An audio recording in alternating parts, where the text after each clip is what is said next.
గారు వేదికను అలంకరించాల్సిందిగా కోరుతున్నాం. హరికృష్ణ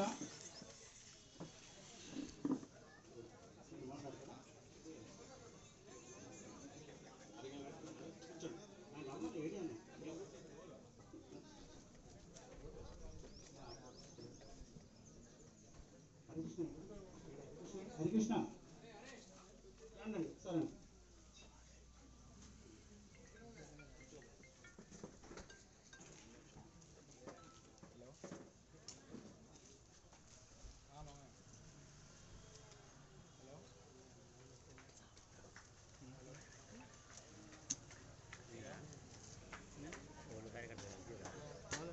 పదిహేను కష్టపడి భార్య పిల్లల్ని కుటుంబాలను త్యాగం చేసి కొత్తలో అందరికీ నమస్కారం. గౌరవ ఎమ్మెల్యే గారికి మరియు నోడల్ ఆఫీసర్ మండల నోడల్ స్పెషల్ ఆఫీసర్ గారికి, గ్రామ పంచాయతీ స్పెషల్ ఆఫీసర్ గారికి మరియు ఆర్డీఓ గారికి, అదేవిధంగా పిఎస్సి చైర్మన్ గారికి, పత్రికా విలేకరులకు, గ్రామ ప్రజలకు మరియు అందరికీ తెలియజేయటువంటి అంశంగా తెలంగాణ రాష్ట్ర ప్రభుత్వం ప్రతిష్టాత్మకంగా ప్రవేశపెట్టినటువంటి యొక్క సన్నబియ్యం యొక్క ప్రోగ్రాన్ని పంపిణీ కార్యక్రమానికి వచ్చేసినటువంటి ప్రతి ఒక్కరికి ధన్యవాదాలు, పేరు పేరున ధన్యవాదాలు తెలియజేస్తున్నాను.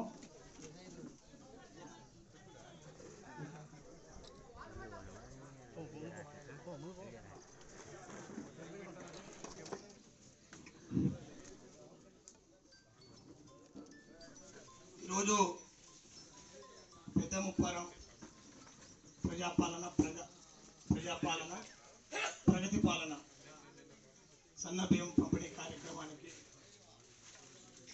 వచ్చినటువంటి ప్రభుత్వ వైపు గౌరవ శాసనసభ్యులు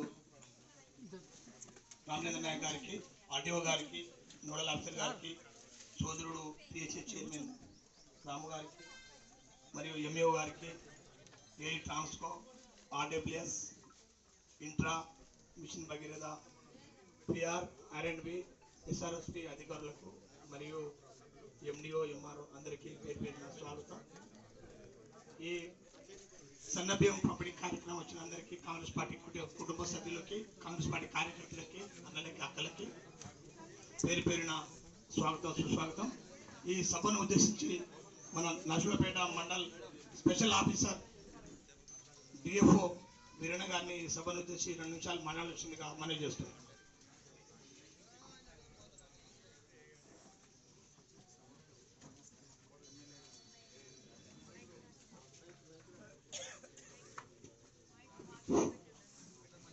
మరియు గవర్నర్ వీప్ గారికి, ఎమ్మెల్యే గారికి, రామచంద్ర నాయక్ గారికి మరియు మార్కెటింగ్ చైర్మన్ వైస్ చైర్మన్ గారికి మరియు ఆర్డీఓ గారికి మరియు వివిధ శాఖల అధికారి గారికి, విలేకరుల గారికి, ప్రజాప్రతినిధుల గారికి పేరు పేరు నమస్కారం. ఈ సన్నబియ్యం సౌకర్యం ఇది సన్నబియ్యం ప్రోగ్రాం పెట్టినందుకు గవర్నమెంట్ మన ముఖ్యమంత్రి గారికి కూడా నమస్కారము. ఈ బీద వాళ్ళకు వాళ్ళు తినాలంటే గతంలో చాలా వాటికి ఇంత అనుకూలమైన బియ్యం దొరకకపోయేది, వాళ్ళు తినాలన్నా కూడా ఇబ్బంది పడేవాళ్ళు. కావున ఈ సౌకర్యం కల్పించినందుకు మంచిగా ఉపయోగించుకోవాలని తెలియజేయడం. నమస్కారం. సభను ఉద్దేశించి మన తొర్రూరు ఆర్డీఓ గారిని మాట్లాడవలసిందిగా మనవి చేస్తాం. అందరికీ నమస్కారం అండి. ఈనాటి ప్రజాపాలన ప్రగతి పాలనలో భాగంగా మన పెద్దముప్పారం గ్రామంలో సన్నబియ్యం ప్రోగ్రాంకి వచ్చేసినటువంటి మన ప్రియతమ నాయకుడు, స్థానిక ఎమ్మెల్యే అయినటువంటి ప్రభుత్వ శ్రీ డాక్టర్ జాటోతు రామచంద్ర నాయక్ గారికి హృదయపూర్వక నమస్కారాలు తెలియజేస్తున్నాను. అలాగే ఈ కార్యక్రమానికి వచ్చినటువంటి డిసిఎస్ఓ గారు, డిఎంఓ గారు, మండల స్పెషల్ ఆఫీసర్ గారు, బట్టు నాయక్ గారు, ఇతర పొలిటికల్ పెద్దలందరికీ, అలాగే పాత్రికేయ మిత్రులందరికీ, ఇతర అధికారులందరికీ హృదయపూర్వక నమస్కారాలు తెలియజేస్తున్నాను. మనందరికీ తెలిసిందే, రాష్ట్ర ప్రభుత్వం మనకి మొన్న ఉగాది రోజున హుజూర్నగర్లో, అంటే నల్గొండ జిల్లా, సూర్యాపేట జిల్లా హుజూర్నగర్ గ్రామంలో మన సీఎం, మన ప్రియతమ ముఖ్యమంత్రి గారు లాంచ్ చేయడం జరిగింది. దానిలో భాగంగానే మనమంతా కూడా ఇక్కడ ఇప్పుడు అన్ని మండలాల్లో నిన్నటి నుంచే స్టార్ట్ చేసుకోవడం జరిగింది. సార్కి ఎంత బిజీ ఉన్నప్పటికీ కూడా సార్ ఇట్లా ఓపెన్ చేయాలనగానే సరే అని చెప్పేసి ఈ రోజు మొత్తం కూడా టైం ఇవ్వడం జరిగింది మనందరికీ. ఈ రోజు దంతాలపల్లి, నరసింహులపేట ప్లస్ చిన్నగూడూరు 3 మండలాల్లో కూడా రేషన్ షాప్స్ అన్నింటిని కూడా ఓపెన్ చేయడానికి సార్ వచ్చారు. సార్ ప్రత్యేక కృతజ్ఞతలు తెలియజేస్తున్నాను. సన్న బియ్యం అనేది మనందరికీ తెలిసిందే, ప్రతి ఒక్కళ్ళు తినేది కూడా ప్రజెంట్గా అందరూ సన్న బియ్యం తింటున్నారు. గతంలో ఇచ్చిన దొడ్డు బియ్యం ఏమైందంటే కొంతమంది దాన్ని అవసరం ఉన్న వాళ్ళు తినేవాళ్ళు, మిగతా వాళ్ళు దాన్ని తక్కువ రేటుకి అమ్ముకోవడం లేదంటే వేరే ఏదో మిస్యూజ్ చేయడం అనేది చాలా జరిగింది. దీనివల్ల ప్రభుత్వానికి భారం పడుతుంది. ఒక కేజీ రైస్ ఇవ్వాలంటే ప్రభుత్వానికి 40 రూపాయలు పెట్టి ప్రభుత్వం కొని మనకి ఫ్రీ ఆఫ్ కాస్ట్ ఇస్తుంది. సో దాన్ని ఏం చేస్తున్నామంటే దాన్ని మనం ఎవరం కూడా సరిగ్గా యూజ్ చేయకుండా మన ఇష్టం వచ్చినట్లు అంతా సరిగ్గా తీసుకోకుండా మొత్తం మిస్యూజ్ కావడం అట్లాంటివి జరిగేది ఉంది. కాబట్టి ఇప్పుడు ఏం చేస్తుంది దానికి ఏంటంటే ప్రతి ఒక్కళ్ళు సన్న బియ్యమే తింటారు. కాబట్టి గవర్నమెంట్ ఏం చేస్తుందంటే ప్రతి ఒక్కరికి ఎంత బర్డెన్ అయినా పర్లేదు, ఇంకొక ఇది 40 రూపాయలు కదా 50 రూపాయలు అయినా పర్లేదు అన్న ఉద్దేశంతో మన పెద్దలందరూ కలిసి నిర్ణయం చేశారంటే అందరికి కూడా సన్న బియ్యమే ఇవ్వాలన్న ఉద్దేశంతో ఇవ్వడం జరిగింది. ఈ సన్న బియ్యం ఎంత సేఫ్ ఉంటుందంటే దీంట్లో కూడా ఎటువంటి పురుగు అది పెట్టకుండా దాంట్లో కొంత ప్యూరిఫైడ్ రైస్ 1 కేజీ కలిపి మనకి ఇవ్వడం జరుగుతుంటుంది. దాంట్లో మీకు ఏదైనా నలకల టైప్ లేదని కనపడ్డా కానీ అదేందో అని చెప్పేసి అనుకోకండి మీరు. అంటే అది మంచిగా ఆరోగ్యంగా అంటే ఆ బియ్యం మనం తీసుకునేంతవరకు బాగా ఉండాలన్నప్పుడు కొంత ఏంటంటే కొంత పర్సంటేజ్ దాంట్లో అది ఉంటుంది. కాబట్టి దాని ప్రకారం మనకి ఇవ్వడం జరుగుతుంది. ప్రతి పర్సన్కి 6 కేజీలు చొప్పున.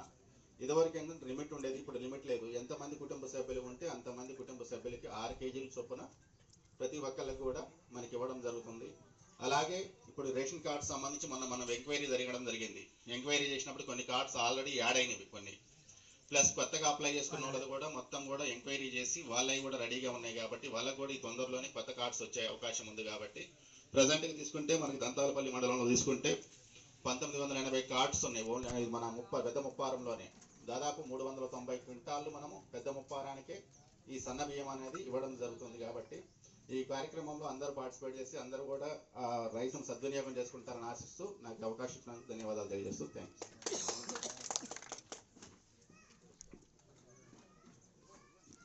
డిఎస్ఓ గారు సివిల్ సప్లై వారిని మాట్లాడుతుండగా మనం చూస్తాం.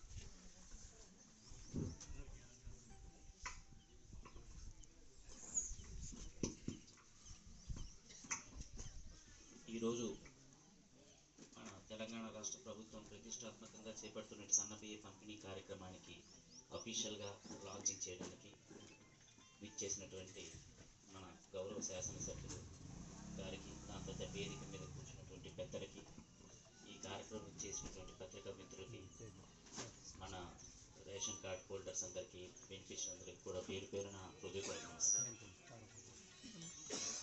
మీ అందరికీ తెలుసు, ప్రజా పంపిణీ వ్యవస్థ అనేది ఇప్పటిది కాదు, చాలా పాతకాలం నుంచి ఉంది. కానీ నాణ్యతకు సంబంధించి ప్రజల్లో ఎన్నో రకాల అపోహలు ఉండేవి, ఎన్నో రకాల అభ్యంతరాలు ఉండేవి. కానీ ఆ అభ్యంతరాలన్నీ దృష్టిలో పెట్టుకొని ప్రభుత్వం ఈరోజు మనకి ఈ ప్రజా పంపిణీ వ్యవస్థలో ఒక విప్లవాత్మకమైన మార్పును తీసుకొచ్చి ఇది ఎలాంటి పథకం అంటే నిజంగా మనం ప్రజా పంపిణీ వ్యవస్థల్లో చివరి మైలు రాయి దాటినట్టే. ఎందుకంటే మన ప్రయాణం సుఖవంతం అయిపోయింది, గమ్యానికి చేరుకున్నాము. ఇప్పుడు మనం ఏంటంటే ఎవరైనా మనం దూర ప్రాంతాలకు వెళ్ళి ఇంటికి వస్తే ఎంత ప్రశాంతంగా ఉంటామో, ఎంత హాయిగా ఉంటామో, అలాగే ఈరోజు ప్రజా పంపిణీ వ్యవస్థలో మనం ఏం చేస్తుంటాం, మైలు రాయి దాటేసాము, మన గమ్యస్థానాన్ని చేరుకున్నాం. అందరికీ సన్న బియ్యం ఉన్నాయి. సన్న బియ్యం అంటే ఇప్పుడు ఏమవుతుందంటే మనకు తెలుసు, సన్న బియ్యం ఎవరు తినేవాళ్ళంటే పాతకాలంలో కానీ ఇప్పుడు కూడా ధనిక వర్గాలే. కానీ ప్రభుత్వం ఏం చేసింది, ఇప్పుడు ప్రతి పేదవాడిని కూడా సన్న బియ్యం ఇచ్చి ధనిక వర్గాలుగా మార్చేశారు వాళ్ళని కూడా. సో ఇది ఎంత మంచి మార్పు చూడండి. మనందరికీ కూడా ఇప్పుడు సన్న బియ్యం ఇచ్చేయడమే కాదు, దాంట్లో మళ్ళీ పోషక విలువలు కలిగేటటువంటి ఫోర్టిఫైడ్ రైస్ కెర్నల్స్ కూడా కల్పిస్తుంది. అంటే దాంట్లో ఫోలిక్ యాసిడ్, ఐరన్ డెఫిషియన్సీ తగ్గించడానికి సంబంధించిన ఐరన్, ఇంకా వేరే విటమిన్స్ అన్ని కలిపేసేసి ఆ బియ్యాన్ని కూడా మనకి ఇస్తున్నారు. అంటే ఇంత బలవర్ధకమైన ఆహారాన్ని ఎక్కడ కూడా చరిత్రలో లేదు మాట సప్లై చేసేది. ప్రపంచంలోనే ఇది ఫస్ట్ థింగ్. ఎందుకంటే ప్రపంచంలో ఎక్కడా లేదు, ఫ్రీగా ఇస్తున్నాం, super fine variety of rice ఇస్తున్నాం. దీన్ని బట్టి అర్థం చేసుకునే ప్రభుత్వం ఎంత ప్రతిష్టాత్మకంగా ఈ చర్యను తీసుకుంది, మన పేద ప్రజల్ని దృష్టిలో పెట్టుకుంది. ఇది ఒక ఆస్పెక్ట్. రెండో ఆస్పెక్ట్కి వస్తే మనకి ఏమవుతుందంటే, నిజంగా ఈ సన్న బియ్యం మనకి ఎలా వచ్చాయి, సన్న బియ్యం వల్ల ఏమవుతుందంటే మనకి పేద ప్రజలందరూ కూడా ఆనందపడుతున్నారు. కానీ సన్న బియ్యాన్ని మనం ఎక్కడి నుంచి సేకరించామంటే దాన్ని కూడా ప్రభుత్వం దృష్టిలో పెట్టుకుంది. ఎలా దృష్టిలో పెట్టుకుందంటే మన రైతుల్ని కాపాడుకోవాలి, రైతుల్ని కాపాడుకోవాలి. రైతులను ఎలా కాపాడుకున్నాం, వారికి సకాలంలో మద్దతు ధర చెల్లించాం. సకాలంలో మద్దతు ధర చెల్లించి వాళ్ళ చేత మనం రైతులు పండించిన ధాన్యాన్ని కొనుక్కొని మళ్ళీ దాడితోనే కాకుండా వాళ్ళకి ఏం చేసామంటే సన్నబొడ్లు మనకి వేయమని చెప్పేసి సన్నబొడ్లు కూడా మళ్ళీ సపరేట్గా బోనస్ ఇచ్చాం. బోనస్ ఇచ్చి ఆ బొడ్లను మనం సేకరించి అదే బియ్యాన్ని మనం ఇప్పుడు సన్న బియ్యంగా మనం వాడుకుంటున్నాం. సో ఇవన్నీ విప్లవాత్మక మార్పులన్నీ కూడా ఏం చెప్తున్నంటే పేద ప్రజల గురించి ప్రభుత్వం ఎంతగా ఆలోచిస్తుందంటే మనందరం గమనించాలి. ఈ 2 ఆస్పెక్ట్స్ కాకపోతే 3వ ఆస్పెక్ట్ ఇంకొకటి ఏముంది, మన పిల్లలకి కూడా పెద్ద పెద్ద కార్పొరేట్ కాలేజీల్లో కళాశాలలో చేర్పించే మనకేంటంటే అంత స్తోమత కలిగి ఉన్నాం కాబట్టి మనం చాలామంది వారు కూడా రెసిడెన్షియల్ స్కూల్స్ హాస్టల్స్లో వేశారు మన పిల్లలు. అలాంటి పిల్లలు కూడా మనం ఏం చేసాం ఈరోజు వాళ్ళకు కూడా మంచి మంచి పౌష్టికాహారాన్ని అందిస్తున్నాం. డైట్ ఛార్జెస్ పెంచాం. వాళ్ళందరికీ కూడా ఏదైతే మౌలిక సదుపాయాలన్నా అవి కూడా వాళ్ళు క్రియేట్ చేశాం. సో ప్రతి ఆస్పెక్ట్లో కూడా మన ప్రభుత్వం చేపడుతున్నటువంటి ఈ చర్యలు మీరందరూ గమనించి మీరందరూ కూడా ఏంటంటే ఈ ప్రజాపత్ని వ్యవస్థకి మీరు తోడ్పడండి. గవర్నమెంట్ అందిస్తున్నటువంటి బియ్యాన్ని మీరు మనస్ఫూర్తిగా స్వీకరించండి. బియ్యం హై క్వాలిటీ రైసు 34 రూపాయలు మనం గతంలో మనం ఖర్చు పెట్టేది ఈ రైస్ మనం పంపించండి దొడ్డు బియ్యం. కానీ అదే 34 బియ్యాన్ని ఇప్పుడు ప్రభుత్వం ఇంకా ఎక్స్ట్రా వెచ్చించి కిలోకి 54 రూపాయలు చొప్పున మనం డబ్బులు కట్టి మరీ వెచ్చించి మీ అందరికీ అందిస్తున్నారంటే ఎంత హర్షణీయమైన విషయం మీరు అర్థం చేసుకోవాలి. ఈ బియ్యాన్ని మీరు దయచేసి ఎక్కడ కూడా దుర్వినియోగం చేయకుండా అందరూ కూడా దీన్ని ఏంటంటే స్వీకరించి హ్యాపీగా ఉంటారని మేము కోరుకుంటున్నాము. నిజంగా ఉగాది పర్వదినాన మన ప్రభుత్వం చేపట్టిన ఈ ప్రతిష్టాత్మక కార్యక్రమం మనందరి జీవితాల్లో నిజంగా ఉగాది తీసుకొచ్చి సంబరాలు తీసుకురావాలని కోరుకుంటూ మీ అందరికీ ఈ అవకాశం ఇచ్చిన వాళ్ళందరికీ నమస్కారం పెట్టి సెలవు తీసుకుంటున్నాను. Thank you very much.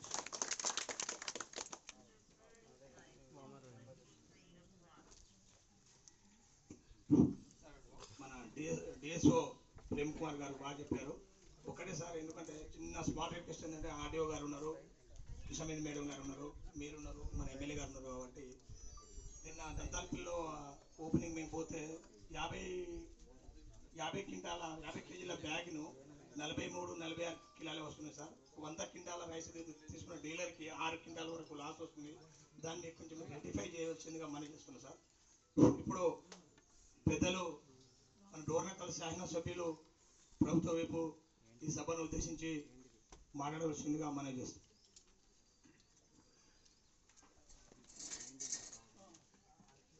పెద్దముప్పారం గ్రామం, దంతాలపల్లి మండలం ఈనాటి సివిల్ సప్లై డిపార్ట్మెంట్ ఆధ్వర్యంలో సన్న బియ్యం పంపిణీ కార్యక్రమానికి విచ్చేసిన మరి ఆర్డీఓ గారికి, అదేవిధంగా డిఎస్ఓ ప్రేమ్ కుమార్ గారికి, కృష్ణవేణి గారికి, అదేవిధంగా నోడల్ ఆఫీసర్ గారికి, పిఎస్సిఎస్ చైర్మన్ గారికి, మండల అధ్యక్షులకు, గ్రామ పెద్దలకు, అదేవిధంగా వివిధ శాఖల అధికారులను కూడా ఇక్కడ పిలిపించడం జరిగింది. వారందరికీ, మీడియా మిత్రులకు, ఇక్కడ గ్రామ పెద్దలందరికీ, సోదరమణులందరికీ పేరు పేరున నమస్కారం తెలియజేస్తాము.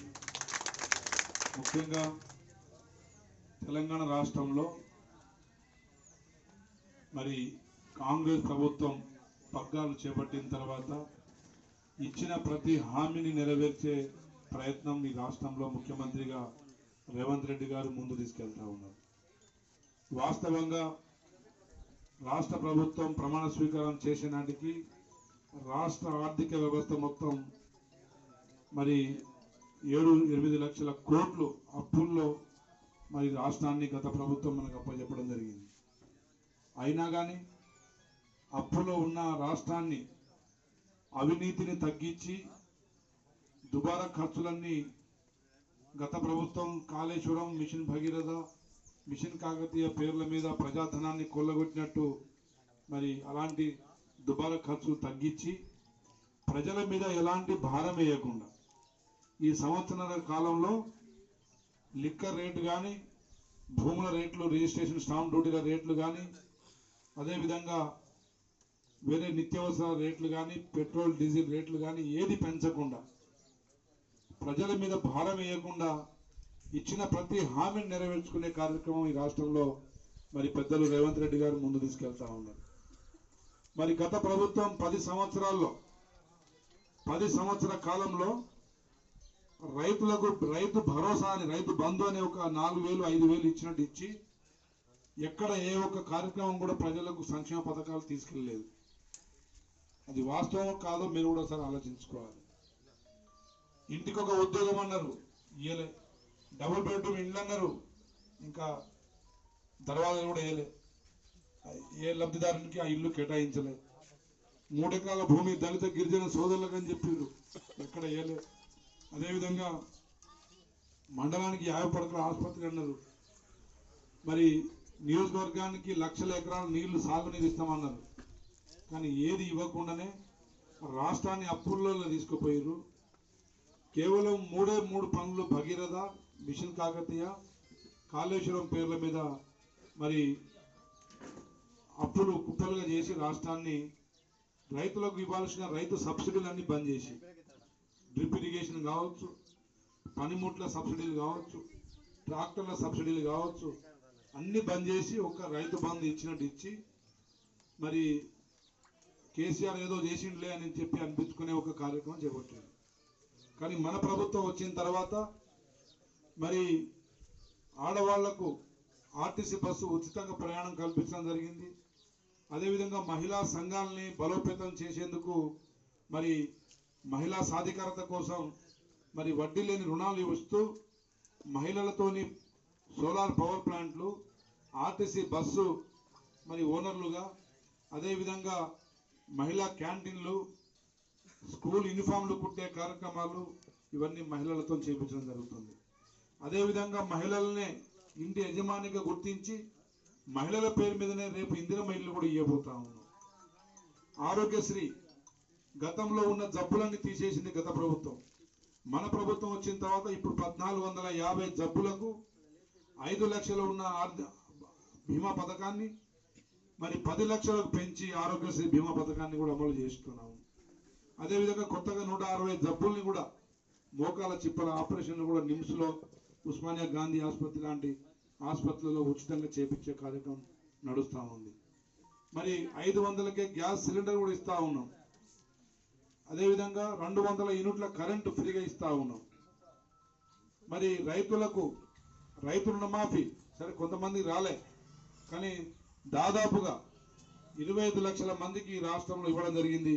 మన గ్రామంలో 370 మందికి 370 మంది రైతులకు 3,90,00,000 అంటే దాదాపు 4 కోట్ల రుణమాఫీ ఈ గ్రామానికి చేయడం జరిగింది. కేవలం పెదముప్పారం గ్రామంలోనే 10 లక్షలు తక్కువ 4 కోట్ల రూపాయలు రైతు రుణమాఫీ రైతులను రుణముక్తి చేసింది. అదేవిధంగా రైతు భరోసా కార్యక్రమం కింద ఇప్పటికీ 1400 రైతులకు మరి 1,70,00,000 రూపాయలు రైతు భరోసా కూడా మీ ఖాతాలలో పడ్డాయి. అదేవిధంగా రైతు పండించిన సన్న రకం వరి ధాన్యానికి కొనుగోలు కేంద్రాల ద్వారా కొనుగోలు చేసి బోనస్గా దాదాపు 190 మంది రైతులకు 35 లక్షల రూపాయలు మరి బోనస్ అమౌంట్ కూడా వారి ఖాతాల్లో వేయడం జరిగింది.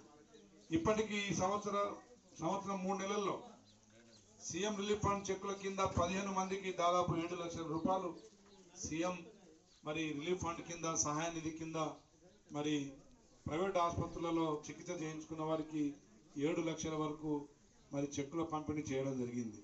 అదేవిధంగా ఈ గ్రామంలో గత 10 సంవత్సరాల్లో ఏం పని చేసారో మీకే తెలుసు. కానీ ఈ ఒక్క సంవత్సరంలోనే 75 లక్షల రూపాయల, ఇగో తమ్ముడు కొంచెం స్వీట్లు ఆపురు, కొంచెం ఆగురు ఈ సన్న బియ్యమే మాకు స్వీటు. అదేవిధంగా 75 లక్షల రూపాయల సీసీ రోడ్లు, ఇంటర్నల్ రోడ్స్ కోసం మరి నేను వచ్చినాక కేటాయించడం జరిగింది. ఆల్రెడీ పనులు కూడా పూర్తి చేసినాం పెదముప్పారంలో. అదేవిధంగా R&B డిపార్ట్మెంట్ శాఖ వారి ఆధ్వర్యంలో 2 కోట్ల మరి నిధులు తెచ్చి కుక్కుడం, పెదముప్పారం నుండి కుక్కుడం తుంగతుర్తి మండలానికి ఒక అనుసంధానంగా మరి ఒక బీటీ రోడ్డు కూడా తేవడం జరిగింది. కళ్యాణ లక్ష్మి చెక్కులు ఇప్పటికీ 27 మంది మా ఆడబిడ్డల పెళ్లిలకు సహాయంగా మరి 1 లక్ష చొప్పున 27 లక్షల రూపాయలు ఈ గ్రామానికి ఇవ్వడం జరిగింది. మరి ఇప్పటికీ కేవలం సంవత్సర కాలంలోనే దాదాపు 8 కోట్ల రూపాయలు ఈ ఒక్క పెదముప్పారంకే కేటాయించడం జరిగింది. మరి అమ్మలు స్వీట్ వస్తాయి, స్వీట్ ఆపరాదులే. అందరు షుగర్ పెంచుకొని ఉంటే ఇంకా స్వీట్ తింటాను. సరే కొంచెం ఆగండి. మా అమ్మలకి ఇచ్చేది అన్ని అక్కడికే పోవాలి. అదేవిధంగా అన్నలు అర్థమవుతుంది కదా. మరి ఇన్ని కార్యక్రమాలు చేసిన కాంగ్రెస్ ప్రభుత్వం, మరి టీఆర్ఎస్ ప్రభుత్వం వాళ్ళు ఏం చేస్తున్నారు? టీఆర్ఎస్ పార్టీ వాళ్ళు కాంగ్రెస్ ఏం చేసిందని అడుగుతా ఉన్నారు. గత 10 సంవత్సరాల్లో నేను చర్చకు సిద్ధం. ఇదే పెద్ద ఉపారం బొడ్రాయి దగ్గర కూర్చుందాం. ఏం నరసింహారెడ్డి గారు, మీ బొడ్రాయి దగ్గర కూర్చుందాం, టీఆర్ఎస్ నాయకులను పిలవండి. గత 10 సంవత్సరాల్లో ఏం నిధులు ఇచ్చారో చెప్పగలుగుతారా? ఒకసారి చెప్పాలి. గతంలో కళ్యాణ లక్ష్మి చెక్ కోసం కేవలం టీఆర్ఎస్ పింక్ షర్ట్ వేసుకుంటేనే కళ్యాణ లక్ష్మి చెక్కులు ఇచ్చేది. మరి మేము అట్లా చేసినామా? అదేవిధంగా ఎవరన్నా టీఆర్ఎస్ కండవ కప్పుకున్నోనికే సీఎం రిలీఫ్ ఫండ్ చెక్కులు ఇవ్వడం జరిగింది. కాంగ్రెస్ కార్యకర్త కానీ వేరే పార్టీ కార్యకర్త ఎవరైనా ఉంటే చెక్కులు వచ్చినా కానీ దాన్ని పక్కన పెట్టిరు, దాన్ని మురుగబెట్టిరు, కానీ ఎక్కడ చెక్కులు లబ్ధిదారులకు ఇచ్చిన దాఖలాలు లేవు. ఈరోజు మేము పార్టీలకు అతీతంగా ప్రతి పేదవాన్ని ఆదుకునే కార్యక్రమాలు మరి అటు రాష్ట్రంలో ఇటు నియోజకవర్గాల్లో మేము కొనసాగిస్తూ ఉన్నాం. కేవలం పెదముప్పారానికి 8 కోట్లు అంటే మరి దంతాలపల్లి మండలంలో ఉన్న పాత 10 ఉమ్మడి గ్రామ పంచాయతీలకు వేసుకుంటే దాదాపు 100 కోట్ల రూపాయలు కేవలం దంతాలపల్లిలోనే. ఇంకా మా ఎంపీడీఓ గారు వచ్చి ఉంటే ఆయన లెక్కలు ఇచ్చేవారు. ఎంఆర్ఓ రాలేదు కదా, రైట్. ఎంఆర్ఓ కానీ ఎంపీడీఓ కానీ వచ్చి ఉంటే ఇంకా మిగతా లెక్కలు చెప్తుంటే కరెంటు కింద 200 యూనిట్ల కరెంటు కింద దాదాపు 80% గ్రామాల్లో 80% ఇండ్లు కవర్ అవుతా ఉన్నాయి. ఆ కరెంటు బిల్లు కూడా ప్రభుత్వమే భరిస్తూ ఉంది.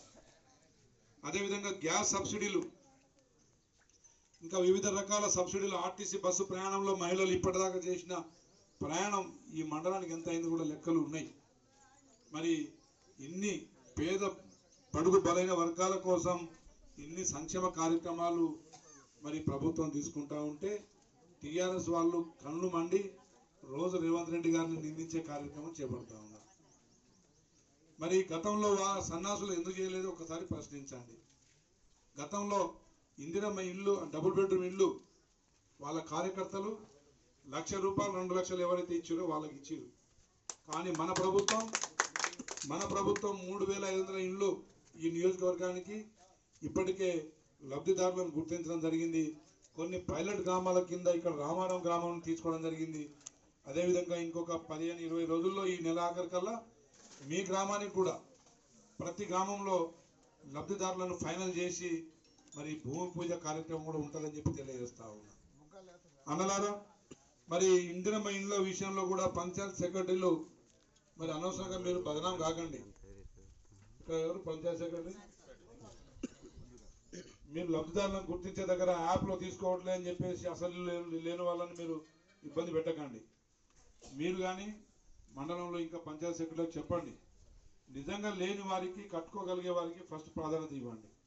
స్లాబ్లు గతంలో ఉండి ఇల్లు ఉన్న వాళ్ళకి చాలా మందికి వచ్చినాయని చెప్పి కంప్లైంట్స్ వస్తూ ఉన్నాయి. దయచేసి అది చేయకండి. నేను మా కార్యకర్తలు కూడా మొదటి విడతలో తీసుకోవద్దని చెప్తున్నా. మొదటి విడతలో మా కార్యకర్తలు కూడా తీసుకోవద్దని చెప్తున్నా. 2వ వరుసలో వాళ్ళకి ఇద్దాం. కానీ మొదటి వరుసలో అస్సలు ఇల్లు లేని గొంతు ఉంటే ఇయ్యరు, గొంతు చేస్తే ఇయ్యరు, ఇల్లు లేకపోతే ఇస్తారు. ఇల్లు లేక చొప్పల కింద, రేకుల కింద ఉంటున్న వాళ్లకు కట్టుకోగలిగితే ఇవ్వండి.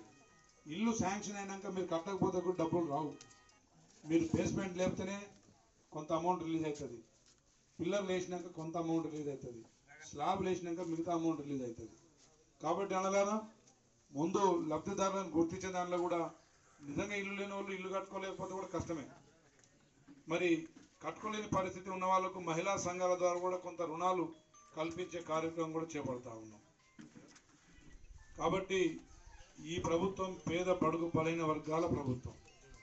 గత ప్రభుత్వం అక్కడ మోడీ కానీ ఇక్కడ కేసీఆర్ కానీ మరి వాళ్ళ కుటుంబంలో పెద్ద కావాలి, రామేశ్వరరావు లాంటి వాళ్ళు, మెగా కృష్ణారెడ్డి లాంటి వాళ్ళు, కాంట్రాక్టర్లు మరి బలిసిన వాళ్ళు ఇంకా బలిసేటట్టుగా కార్యక్రమాలు చేశారు. కానీ పేదోడి గురించి ఒక్క పథకం ఇయ్యలే. ఈరోజు డబ్బులు ఉండి ఉంటే ఆ రుణమాఫీ కూడా పూర్తి చేసేవారు ముఖ్యమంత్రి గారు. అక్కడ ఆర్థిక వ్యవస్థ బాగలేదు కాబట్టి మిగతా స్కీములు కూడా ఇవ్వాల్సిన బాధ్యత ఉంది. కాబట్టి 25 లక్షల మందితోనే రుణమాఫీ ఆపిర్రు. మిగతా వాళ్ళకు కూడా కొంత ఆర్థిక వ్యవస్థ గాడిలో పడ్డ తర్వాత ఇచ్చే కార్యక్రమం కూడా ఉండొచ్చు. కానీ మరి ఇచ్చిన మాట మేరకు మడవ తిప్పకుండా ఒక్కొక్కటిగా అన్ని కార్యక్రమాలు ముందు తీసుకునే కార్యక్రమం ఉంది. మిగిలిన ఒకటే పెన్షన్ల కార్యక్రమం కూడా ఉంటుంది. 6 నెలల తర్వాత నెక్స్ట్ బడ్జెట్ సమావేశాల లోపు మరి వితంతు మహిళలకు కావచ్చు, వృద్ధాప్య మా తాతలకు కావచ్చు, అదేవిధంగా వికలాంగ సోదరులకు కావచ్చు, వారికి కూడా మరి ఇవ్వాల్సిన పెన్షన్ కూడా చాలామంది గత ప్రభుత్వం కనీసం రేషన్ కార్డు ఇవ్వలే, కొత్తగా పెన్షన్లు చేర్చలే. ఆ కార్యక్రమం కూడా రేషన్ కార్డుల కార్యక్రమం ఆల్రెడీ ఇప్పుడు మీ సేవా కేంద్రం ద్వారా మీరు అప్లై చేసుకోవచ్చు. మీ కుటుంబ సభ్యులు ఎవరన్నా పేరు దాంట్లో లేకపోతే చేర్చుకోవచ్చు, లేదంటే సపరేట్ కార్డు కావాలంటే కూడా అప్లై చేసుకోవచ్చు. ఆ వెసులుబాటు ఆల్రెడీ ఉంది. అది నిరంతర ప్రక్రియ, మీరు ఎనీ టైం అప్లై చేసుకోవచ్చు. అదేవిధంగా నిరుపేద కుటుంబాలు, ఆర్థిక వ్యవస్థ 2 లక్షల లోపు ఆదాయం ఉన్నవారు తెల్ల రేషన్ కార్డుకి లబ్ధిదారులు. మీరు దాంట్లో ప్రతి ఒక్కరు సభ్యులుగా చేరొచ్చు. ప్రభుత్వం ఇచ్చే సన్న బియ్య కార్యక్రమాన్ని మీరు మరి అవకాశాన్ని వాడుకోవచ్చు. అన్నలారా, అదేవిధంగా మరి పెన్షన్లు కూడా మరి నెక్స్ట్ బడ్జెట్ సమావేశాల్లో పెంచే ఒకే ఒక పెన్షన్ ఒకటి మిగులుతుంది. దాన్ని కూడా నెక్స్ట్ బడ్జెట్ సమావేశాల్లోపు ఈ ఇచ్చిన కార్యక్రమాలన్నీ సరిగ్గా చేరివేసిన తర్వాత పెన్షన్ కార్యక్రమం కూడా తీర్చుకుంటామని చెప్పి తెలియజేస్తా ఉన్నాం. అదేవిధంగా ఈ నియోజకవర్గంలో ఇప్పటికే 150 కోట్ల మరి R&B, ITDA, అదేవిధంగా పంచాయతీరాజ్ శాఖల ద్వారా మరి నిధులు తేవడం జరిగింది. పనులు జరుగుతూ ఉన్నాయి. 200 కోట్లతోని ఇంటిగ్రేటెడ్ స్కూల్ కూడా మరి తేవడం జరిగింది. 26 కోట్లతోని మరిపడలో గతంలో వాళ్ళు శంకుస్థాపన చేసేది కానీ ఫైనాన్షియల్ క్లియరెన్స్ తెచ్చుకోలే. ఆ ఫైనాన్షియల్ క్లియరెన్స్ కూడా 26 కోట్లతోని మరి 100 పడకల ఆసుపత్రి కూడా తేవడం జరిగింది. నర్సింహులపేటలో అదేవిధంగా సీరోల్లో 30 పడకల PSC ఆసుపత్రి కూడా మరి ఫైనాన్స్ క్లియరెన్స్ తేవడం జరిగింది. మరి విద్య, వైద్యం, అదేవిధంగా సంక్షేమం, అభివృద్ధి, ఈ 4 కార్యక్రమాలు నియోజకవర్గంలో సజావుగా ముందుకు సాగుతున్నాయని చెప్పి తెలియజేస్తా ఉన్నా. అదేవిధంగా ఈరోజు బీసీ కులగణన చేయడం జరిగింది. ఒక సాహసోపేతమైన నిర్ణయం ముఖ్యమంత్రి గారు రేవంత్ రెడ్డి గారు, రాహుల్ గాంధీ గారు ఇచ్చిన మాటకు కట్టుబడి మరి బీసీల కులగణన చేపట్టి బీసీల గణాంకాన్ని బట్టి వారి సంఖ్యను బట్టి వారికి మరి రిజర్వేషన్ కేటాయించాలి. విద్యలో కానీ, ఉపాధి ఉద్యోగాల్లో కానీ, రాజకీయంగా కానీ వారి రిజర్వేషన్ని కేటాయించాలని చెప్పేసి మరి రాహుల్ గాంధీ గారు కేంద్రంలో మన కోసం పోరాడుతూ ఉన్నారు. అదేవిధంగా దళిత సోదరులకు కూడా కేటగరైజేషన్ 30 సంవత్సరాలుగా పెండింగ్ అవుతూ వస్తున్న కేటగరైజేషన్ ప్రోగ్రాం కూడా మరి మన రాష్ట్ర ప్రభుత్వం మొన్న ప్రతిష్టాత్మకంగా అసెంబ్లీ తీర్మానం చేసి దాన్ని కూడా అమలు చేయబోతా ఉన్నారు. గత 30 సంవత్సరాల్లో ఏ ప్రభుత్వం చేయని పనులు కేవలం సంవత్సర కాలంలోనే రేవంత్ రెడ్డి గారు బీసీ కులగణన, ఎస్సీ దళిత కేటగరైజేషన్, అదేవిధంగా జనాభా ప్రాతిపదికన రిజర్వేషన్ ఇవ్వాలనే ఒక మహత్తరమైన కార్యక్రమం ముందు సాగుతూ ఉంది. అన్నలారా, వెనుకబడిన forward caste, economically weaker section రిజర్వేషన్ని 10% అమలు చేస్తున్నాయి. బీసీల ఎవరు ఎంత శాతం ఉంటే అంత రిజర్వేషన్ ఇవ్వాలి. గతంలో ఏంటంటే 50% రూపాయలు ఆడనాల్లో మనం అందరం పంచుకునేది, బీసీలు ఎస్టీ ఎస్సీలు పంచుకునేది. కానీ ఇప్పుడు ఎవరి కులగణన సంఖ్య ఎంత ఉంటే అంత రిజర్వేషన్ ఇవ్వాల్సిందే. బీసీలు 60% ఉంటే 60% ఇవ్వాల్సిందే, 50% ఉంటే 50% ఇవ్వాల్సిందే అని చెప్పేసి మరి బీసీల పక్షాన, మరి దళితుల పక్షాన, గిరిజనుల పక్షాన పోరాడుతున్న మరి మన నాయకుడు రాహుల్ గాంధీ గారు, రేవంత్ రెడ్డి గారు అనే విషయం కూడా తెలియజేస్తా ఉంది. దాన్ని పురస్కరించుకునే మరి కాంగ్రెస్ శ్రేణులంతా జై బాపు, జై భీమ్, జై రాజ్యాంగం అనే కార్యక్రమాన్ని ప్రతి గ్రామంలో విధిగా ఇంటింటికి మీరు చేరవేసే కార్యక్రమం కూడా చేపట్టాలని చెప్పేసి కోరుతా ఉన్నా. అదేవిధంగా ఇక్కడికి వివిధ శాఖల అధికారులను కూడా పిలిపించా. ఇక్కడ మిషన్ భగీరథ డిఈ గారు, ఏఈ గారు, ఇంట్రా గారు ఉన్నారు. దయచేసి ఎక్కడ సమస్యలు లేవని మీరు చెప్తున్నారు, కానీ నేను ఏ గ్రామంలో పోయినా అక్కడ సమస్యలు చెప్తా ఉన్నారు. దయచేసి మీరు నేను ఎక్కడి నుంచి పోయిన తర్వాత ఇదే మైకు పట్టుకొని శాఖల వారీగా మీరు ప్రాబ్లమ్స్ ఏంటిదో రాసుకొని రండి. వాటిని ప్రయత్నించే దాంట్లో మీరు ఫీల్డ్ వర్క్ చేయాలి. కేవలం నాయకులు మేము ఫీల్డ్లో తిరిగితే కాదు, మీరు కూడా తిరగాల్సిందే, మీరు పని చేయాల్సిందే. అదేవిధంగా ఎలక్ట్రికల్ ఏఈ గారు, ఏడీఈ గారు కరెంట్ సమస్యలు ఎక్కడెక్కడ ఉన్నాయో, మొన్న ఇక్కడ 33 kV వైర్ కూడా కింద పడి మరి అక్కడ పొలం కూడా చెట్లు కూడా కాలిపోయినాయని చెప్పి తెలిసింది. అదేవిధంగా ఎస్సీ కాలనీలో అక్కడ ఎస్సీ హాస్టల్ ఉందట. ఆ ఎస్సీ హాస్టల్ పరిసర ప్రాంతాల్లో కరెంట్ లేక, వీధి లైట్ లేక పిల్లలకు ఇబ్బంది అవుతా ఉంది. అదేవిధంగా ఇంతకుముందు సోదరుడు చెప్తున్నాడు ఎస్సీ కాలనీ, సరే మీ వస్తున్న ఈ లెఫ్ట్ సైడ్ కాలనీలో వీధి లైట్ లేవు. సార్ ఇంకొకటి పంచాయత్ సెక్రటరీ గారు సార్ చెత్త బండి కూడా 1 వీక్ ఒకసారి కూడా రావట్లేదు. ఆ చెత్త ఏంటి చిన్న ఒక్కొక్క రూములు ఉన్నాయి సార్, అక్కడే వాడుకుంటున్నాం మేము. నేను వెళ్ళిన తర్వాత, నేను ఇంకా చాలా విలేజ్ ప్రోగ్రామ్ పెట్టుకున్నా, నేను వెళ్ళిన తర్వాత వాళ్ళు ఇక్కడ ఉంటారు, డిపార్ట్మెంట్ వైజ్గా వాళ్ళు నిలబడి మిమ్మల్ని అడుగుతారు. ఒక్కొక్కరుగా మీరు చెప్పండి సమస్యలు. ఈ సమీక్ష వాళ్ళ కోసమే పెట్టింది, నేను వచ్చి ఇట్లా కట్ చేసి వెళ్ళిపోతుంటే. కానీ డిపార్ట్మెంట్ వైజ్గా మీరు ఇక్కడ ఉండి ఆ సమస్యలు రాసుకోండి. ఆ సమస్యల్ని మీరు ఎన్ని రోజుల్లో పరిష్కరిస్తారో నాకు నెక్స్ట్ విలేజ్కి నేను కుమ్మరికుంట్లలో ఉంటా, మీరు నాకు వచ్చి చెప్పాలి. ఓకే, మీరు నా ఇంటనే ఫాలో కండి. ఇక్కడ తర్వాత కుమ్మరికుంట్ల తర్వాత రేపోని తర్వాత దాట్ల, ఈ మండలంలో ప్రోగ్రామ్. తర్వాత వంతడుపుల, నాగారం, కొమ్మలంచ, రామన్నగూడెం, నర్సలపేట మండలం, చిన్నగూడూరులో జయారం, చిన్నగూడూరు మండలంలో ఈరోజు కార్యక్రమాలు ఉంటాయి. కాబట్టి దయచేసి ఎక్కడ ఏ కంప్లైంట్ వచ్చినా నేను ఇప్పటి నుంచి చాలా సీరియస్గా ఉంటాను. మీరు దయచేసి అర్థం చేసుకోండి. ఎక్కడ సమస్యలు లేవని మీరు చెప్తున్నారు, సమస్యలు ఎక్కడ వాళ్ళు చెప్తున్నారో వాళ్ళు చెప్తూనే ఉన్నారు. దయచేసి ఇక్కడ ఇరిగేషన్ వాళ్ళు వచ్చిరా, ఇరిగేషన్ ప్రాబ్లమ్స్ కూడా ఉన్నాయి. అవి చెక్ డ్యామ్ కావచ్చు, లేదంటే ఇంకొకటి కెనాల్ ఏదో కట్టు కాలువ కావచ్చు. మరి వారికి అవి మొత్తం రికార్డు చేసుకొని మీరు విలేజ్ వైజ్గా ఎప్పటికల్లా పరిష్కరిస్తారో నాకు రివ్యూలో చెప్పాలి మీరు. అదేవిధంగా నెక్స్ట్ R&B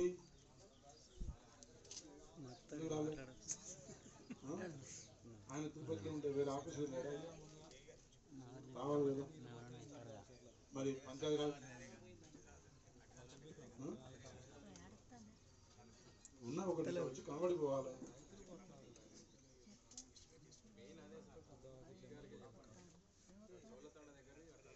ఇప్పుడు నేను ఏమంటున్నానంటే నవీన్ భాయ్, ఇప్పుడు నెక్స్ట్ విలేజ్కి మేము బయలుదేరినప్పుడు మీరు ఇక్కడే ఉండండి. శాఖల వరకు నేను ఇరిగేషన్ శాఖ అని వారు చెప్తారు. మీరు ఒక్కొక్కరుగా సమస్య చెప్పండి, వారు రాసుకోవాలి. వారు రాసుకొని ఆ సమస్య ఎప్పటికల్లా క్లియర్ చేస్తారు. ఇక్కడ ఉన్న సమస్యలు ఏందో నాకు మళ్ళీ మీరు నాకు చెప్పొద్దు, ఇక వారే నాకు చెప్పాలి.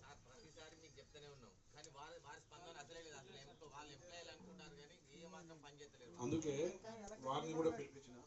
మీటర్ లేకుండా బిల్ కట్టాల్సి వస్తుంది. మీటర్ 1 year నుంచి ఇప్పటిదాకా మీటర్ బిల్ చేయాలి. 2 years నుంచి అప్లై కంప్లీట్ ఇస్తే బిల్ కట్టాలి. బిల్ కట్టిన తర్వాత మీటర్ ఇప్పటిదాకా లేదు. మీటర్ లేకుండా బిల్ కట్టాల్సి వస్తుంది.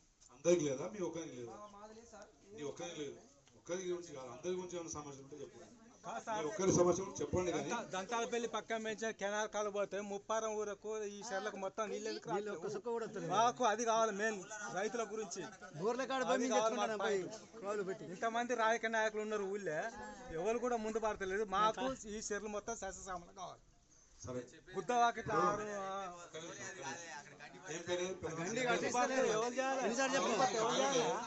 గండి పడితే ఎవరు చేయాలి?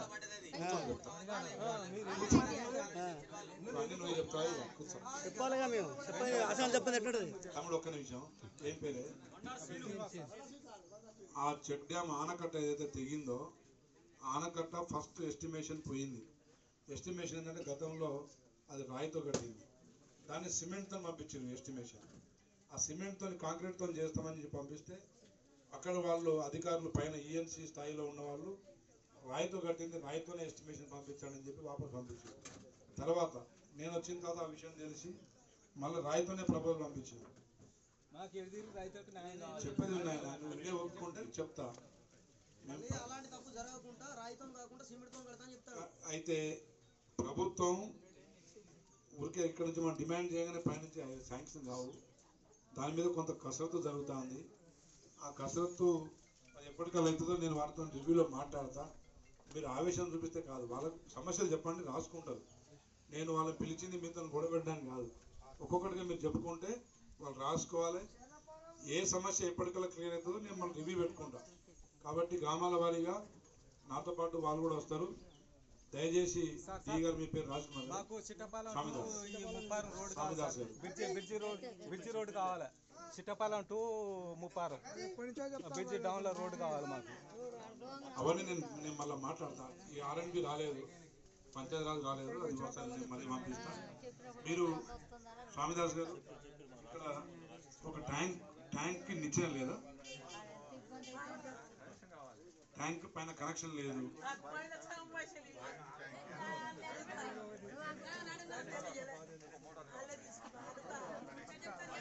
రెండవది అక్కడ ఒక బావి, గతంలో బావి నుండి నీళ్లు తీసుకునే ప్రొవిజన్ ఉండే, అక్కడ నుంచి అది కట్ ఆఫ్ అయింది అంటున్నారు. ఎందుకు కట్ ఆఫ్ అయిందో ఒకసారి కనుక్కోండి దయచేసి. అమలు మీరు అందరూ ఒక్కసారి మాట్లాడితే వాళ్ళు కూడా రాసుకోలేరు, మళ్ళీ సమస్యలు ఉండిపోతాయి. నేను దయచేసి మీరు అందరినీ కూర్చోబెట్టి నేను వాళ్ళని ఎందుకు పిలిపించిన అంటే, మీరు ఒక్కొక్కరు చెప్తే వాళ్ళు రాసుకుంటారు. ప్రతిదీ పరిష్కారం చేయడానికే ఇది ఒక మార్గం. కాబట్టి ఎవరైతే మాట్లాడుతుంటారో వాళ్ళు భగీరథ అంటే తాగే నీళ్ళ గురించి అడిగినప్పుడు తాగే నీళ్ళ గురించి చెప్పండి, కరెంటు గురించి వాళ్ళు అడిగినప్పుడు కరెంటు గురించి చెప్పండి. ఓకే, ఎవరైతే మాట్లాడుతుంటారో చేతులు, మంచినీటి గురించి మాట్లాడుతా అనుకున్న వాళ్ళు అడిగినప్పుడు చేతులు ఎత్తి ఒకరి తర్వాత ఒకరు మాట్లాడండి. మీరు చెప్తే రాసుకోవడానికి వాళ్ళు వచ్చింది. రాసుకున్న తర్వాత నేను వాళ్ళతో మళ్ళీ కూర్చుంటా సాయంత్రం. ఎప్పటికల్లా ఏ సమస్య పరిష్కారం చేస్తారు, దేనికి నిధులు ఉన్నాయి, దేనికి లేవనేది నేను మళ్ళీ మాట్లాడతాను. కాబట్టి అన్నారా, తప్పకుండా ప్రతి సమస్యను మీరు చెప్పుకోండి. ప్రతి సమస్యను పరిష్కరించేందుకు మేము సిద్ధంగా ఉన్నాం. అదేవిధంగా ఈరోజు రేషన్ కిరాణా షాపులు ఇక్కడ 5 ఉన్నాయి. 6 కిరాణా షాపుల ద్వారా దాదాపు 1980 మంది మరి కార్డు హోల్డర్స్ ఉన్నారు. అంటే దాదాపు 2000 మంది. 2000 మందిలో మరి 3914 అంటే దాదాపు 4000 క్వింటాలు బియ్యాన్ని, సన్న బియ్యాన్ని మీ గ్రామానికి పంపించడం జరిగింది. 4000 క్వింటాలు 2000 మంది లబ్ధిదారులకు సన్న బియ్యం ఈ రోజు నుంచి, గతంలో దొడ్డు బియ్యం ఇస్తే చాలామంది తినేవాళ్ళు కాదు. చాలామంది వచ్చి ఇక్కడ థంబ్ పెట్టేసేవారు. మా డీలర్లు దాన్ని తీసుకుపోయి కోళ్ళకో లేకపోతే రెడీనాగ్ రైస్ మిల్కు పంపించేవాళ్ళు. ఇప్పుడు అది జరగదు. ఇక సన్న బియ్యం కాబట్టి మీరు తినాల్సిందే, వాళ్ళు ఇవ్వాల్సిందే. ఇప్పుడు మా పేద బడుగు బలైన వర్గాలకు సంతోషం లేదు. అట్లా అమ్ముకుంటారు. ఒక నిమిషం విను, అమ్ముకుంటారు లేవంటారు, ఉన్న కూడా అమ్ముకుంటారు.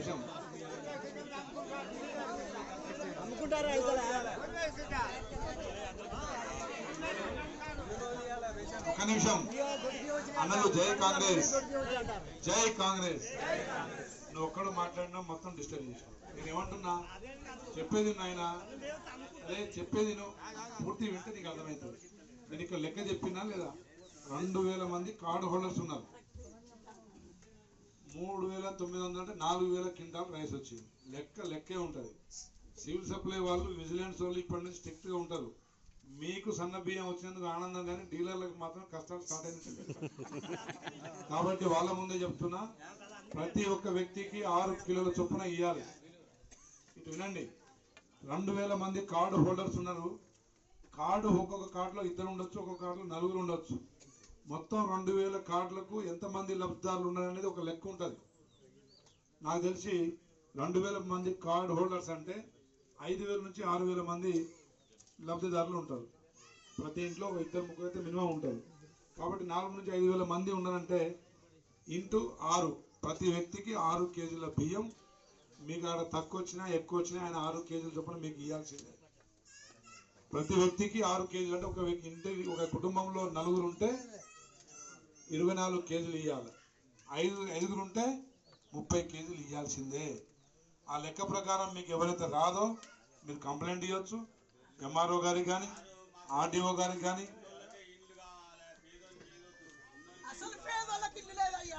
ఇగో అమ్మా, ఒక్క నిమిషం విను లక్ష్మమ్మ. ఇగో తాత, అందరికి ఇల్లు ప్రభుత్వం ఇయ్యదు, అందరికి ఇయ్యలేదు. 3500 ఇండ్లు. ఒక్క నిమిషం, ఆల్రెడీ గతంలో చెప్పేది ఆయన. ఇక బాబు, అరే బాబు వింటాను ఆయన, అందరు చెప్పేటోళ్ళే. విను సార్, విను. ఓ పని చేస్తా, అరే నాయన నా ఎమ్మెల్యే నీకు ఇస్తా. ఇప్పుడు మండలు 3,500 ఇండ్లు, 3,500 ఇళ్లలో ఏ జనాభా ప్రాతిపదికన మనకున్న 3,500 ఇండ్లు వస్తే ఆ ఇండ్లను మనకున్న ఇక్కడ కుటుంబాలు ఎన్ని, మొత్తం కుటుంబాలు అనేది లెక్క ఉంది. ఆ కుటుంబంలో జనాభా ఎంత ఉంది? దంతాలపల్లి జనాభా 22,000 మంది, మరిపడకు 66,000 మంది, చిన్నగూడూరు 15,000 మంది, మున్సిపాలిటీ మరిపడ 15,000 మంది. అట్లా జనాభా ప్రాతిపదికన పంచుతున్నాం. మీ విలేజ్కి ఎంత వస్తాయో అంతే వస్తాయి. ప్రతి దఫా 4 సంవత్సరాలు వరుసగా ఇస్తాం, 4 సంవత్సరాలు వరుసగా ఇస్తాం. మేజర్ గ్రామ పంచాయతీ చూడు రాజశేఖర్, పూర్తి వినండి, పూర్తి వినండి. ఆయన చెప్పేది దయచేసి పూర్తిగా వింటే మీకు అర్థమవుతుంది. ఆయన ఇప్పుడు నేను చెప్పేది పూర్తిగా వినండి. గతంలో వచ్చిన గ్రామాలు కొన్ని ఉన్నాయి. ఈ మండలం మొత్తంలో పెద్ద ముప్పారం ఒక్కటే ఇండ్లు ఇచ్చారు, వేరే దగ్గర ఇక్కడ ఇయ్యలే. పూర్తి వినరా బాబాయ్, వినరా నాయన, నువ్వు మధ్యలో మొత్తం నువ్వే మాట్లాడతారు. గతంలో ఇవ్వంగా కూడా అందరికి ఎట్లా ఇస్తున్నామో మీకు అట్లే ఇస్తాం. 4 సంవత్సరాలు, సంవత్సరానికి 3,500 ఇండ్లు ఇస్తున్నాం. 3,500 ఇండ్లలో మీకు ఎంత వస్తే అంతే వస్తుంది. పెద్ద గ్రామానికి అని కాదు. జనాభా మీది 4,000 జనాభా, పక్కనే రామంజపురం 7,000 జనాభా, 700 జనాభా. 700 జనాభాకు మీకు సమానంగా ఏమి ఇయ్యాం. మీ దగ్గర మీ జనాభా లెక్క ప్రకారమే మీకు రేషియోలో వస్తుంది. దాంట్లో ఆ పెద్ద మనిషి చెప్పినట్టు అస్సలు లేని వాళ్లకు, ఆర్థికంగా కట్టుకోగలిగే వాళ్ళకు మొదటి దఫాలో ఇస్తాం. అది కూడా మీరు న్యాయంగా పలానా మల్లయ్యకు వచ్చింది, పలానా లచ్చమ్మకు వచ్చిందంటే మీరు సంతోషపడాలి. ఆమెకి ఇచ్చిరు నాకు ఇయ్యలేదని కడుపులో మంట పెట్టుకుంటే కాదు. ఒకటేసారి ప్రభుత్వం దగ్గర డబ్బులు లేవు, 3,500 కాదు మాకు 7,000 కావాలంటే కూడా ఇచ్చే పరిస్థితి లేదు. ఇప్పుడు ఒక 3,500 ఇస్తున్నాం. ఇంకో 4-5 నెలల్లో ఈ బడ్జెట్ సమావేశాలు అయిపోయినాయి కాబట్టి 2వ సంవత్సరం సంబంధించినవి కూడా సంవత్సరం కొసదాకా కాకుండా మధ్యలో ఇచ్చే కార్యక్రమం ఉంది. తర్వాత నెక్స్ట్ మళ్ళీ బడ్జెట్ సమావేశాల తర్వాత నెక్స్ట్ ఇయర్ వస్తుంది. 4 సంవత్సరాలకు గాను మీకు పక్క సంవత్సరానికి 3,500 ఇచ్చే బాధ్యత కాంగ్రెస్ ప్రభుత్వాన్ని. మొదటి దశ రానాలు కూడా పెద్దగా బాధపడాల్సిన అవసరం లేదు.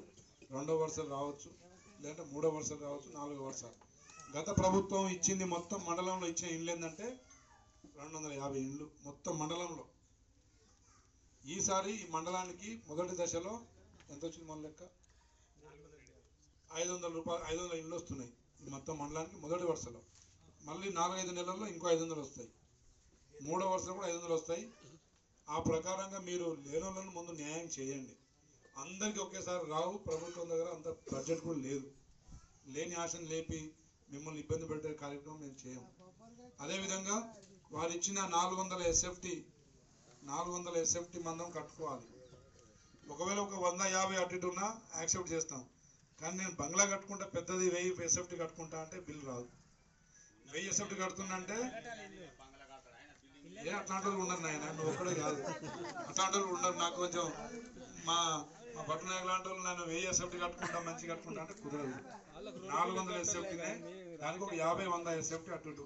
వాళ్ళు ఇచ్చిన రూమ్ సైజ్ 10 ఉందనుకోండి, 12-13 కట్టుకుంటే నడుస్తుంది. కానీ 20 ఫీట్లో కట్టుకుంటా అంటే కుదరదు. ఉన్నది చెప్తున్నా. కాబట్టి అన్నలారా, ఏదున్నా సంతోషపడుర్రి. ఈ ప్రభుత్వం ఇస్తుంది. గత ప్రభుత్వం మోసం చేసింది మాటలతో, కానీ ఈ ప్రభుత్వం ఎంతో అంత ఉన్న దాంట్లో పంచుతాను. మరి బిర్యానీ పెట్టకపోయినా కనీసం అన్నమన్న పెడతాను. సన్న బియ్యం ఇస్తామని చెప్పినాం, ఇస్తున్నాం. ఆరోగ్యశ్రీ పెంచుతామని చెప్పినాం, పెంచినాం. అదేవిధంగా కరెంటు ఉచితంగా ఇస్తామని చెప్పినాం, ఇచ్చినాం. మహిళలకు మీకు ఒక విషయం చెప్తా. గత ప్రభుత్వం 300 రూపాయల చీరనో 500 రూపాయల చీరనో ఇచ్చారు సంవత్సరానికి ఒక్కసారి. ఇలా మా ఆడబిడ్డలు బస్సులో దాదాపు ఎంప్లాయీస్ అయితే రోజు తిరుగుతున్నారు. మీకు నెలకు 3,000 రూపాయలు మిగులుతుంది. సంవత్సరానికి ఎంత మిగులుతున్నట్టు? 30,000 మిగులుతున్నట్టు లెక్క, 36,000. అదేవిధంగా కరెంటు బిల్లు సరే మా లక్షమ్మ నెలకు ఒకసారి నెలకు 300 మిగులుతుంది అనుకో, సంవత్సరానికి ఎంత మిగులుతున్నట్టు? 3,000 దాదాపు 2,000 మిగిలినట్టేనా? 2,000 మనం చేసింది మంచిదా, వాళ్ళు ఇచ్చిన 300 చీర మంచిదా? కాబట్టి మీరు అర్థం చేసుకోవాలి.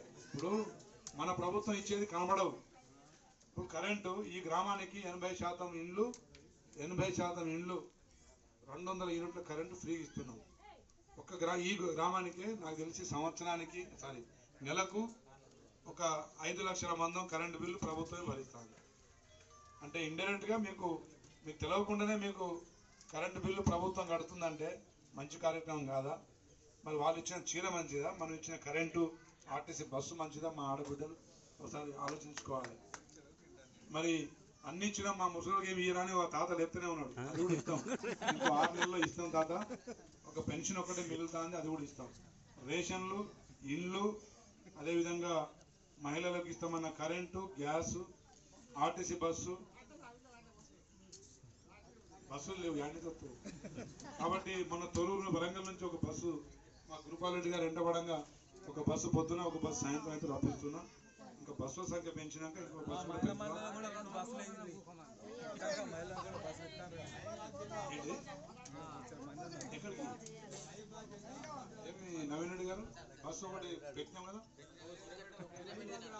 అదే నేను పొద్దున వస్తుంది, మరి సాయంత్రం వస్తుంది. ఆయన అసలే రావట్లేదు అనుకుంటే